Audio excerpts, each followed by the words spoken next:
ত্রয়োদশ জাতীয় সংসদ নির্বাচন সামনে রেখে গোপালগঞ্জের ১৯৭টি কেন্দ্রে পুলিশের নজরদারি জোরদার করা হয়েছে। ভোটের আগে ও ভোটের দিন নাশকতা, সহিংসতা ও ভোটারদের মধ্যে আতঙ্ক সৃষ্টির আশঙ্কায় এসব এলাকাকে বিশেষ ঝুঁকিপূর্ণ হিসেবে চিহ্নিত করেছে আইনশৃঙ্খলা রক্ষাকারী বাহিনী। নতুন ব্লেন্ডে আরো রিচ অ্যারোমায় সেলন ফ্যামিলি ব্লেন্ড টে।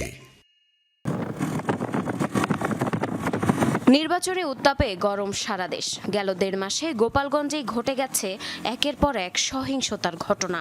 ককটেল বিস্ফোরণ, হামলা পাল্টা হামলায় আতঙ্কও ছড়ায় জেলা জুড়ে। ভোটের দিন যত ঘনিয়ে আসছে, উদ্বেগ উৎকণ্ঠা বাড়ছে জেলাবাসীর। অতীতের রাজনৈতিক সহিংসতার ঘটনায় নির্বিঘ্নে ভোট দিতে পারবে কিনা তা নিয়ে সংশয়ে ভোটাররা। পাশাপাশি নিষিদ্ধ ঘোষিত আওয়ামী লীগ এবারের নির্বাচন প্রতিহতের ঘোষণা দেয়ায় স্থানীয়দের মাঝে ছড়িয়েছে আতঙ্ক। যেখানে সেখানে মারামারি, ফসাদ, গন্ডগোল হচ্ছে। অনেকেই ভোট দিতে যাবে, কিন্তু অনেকে যাবে না। কেন যাবে না? যে আমার জীবনটা খুব বম টম মারতে পারে ছেলে পেলে। আমি অবশ্যই উৎসাহিত যে আমি আমার জীবনের প্রথম ভোট দিতে যাব, কিন্তু অবশ্যই এখানে একটা সিকিউরিটি পারপাস আছে। আমার জীবনের ঝুঁকি নিয়ে আমি জীবনেও ভোট দিতে যাব না। ১২ তারিখে যে ভোট কেন্দ্রে যাবো, এটার তো আসলে কোনো নিশ্চয়তা পাচ্ছি না, কারণ প্রশাসন কি করে। এইসব ঘটনাকে সামনে রেখে গোপালগঞ্জের ৩টি সংসদীয় আসনের ৩৯৭টির মধ্যে ১৯৭টি ভোট কেন্দ্রকে অতি গুরুত্বপূর্ণ হিসেবে চিহ্নিত করা হয়েছে। সহিংসতার আশঙ্কায় এসব কেন্দ্রে যাওয়া নিয়ে শঙ্কায় রয়েছেন ভোটাররা। ভোট প্রদানের জন্য প্রতিটি কেন্দ্রে নিরাপত্তা ব্যবস্থা জোরদার করার দাবি তাদের।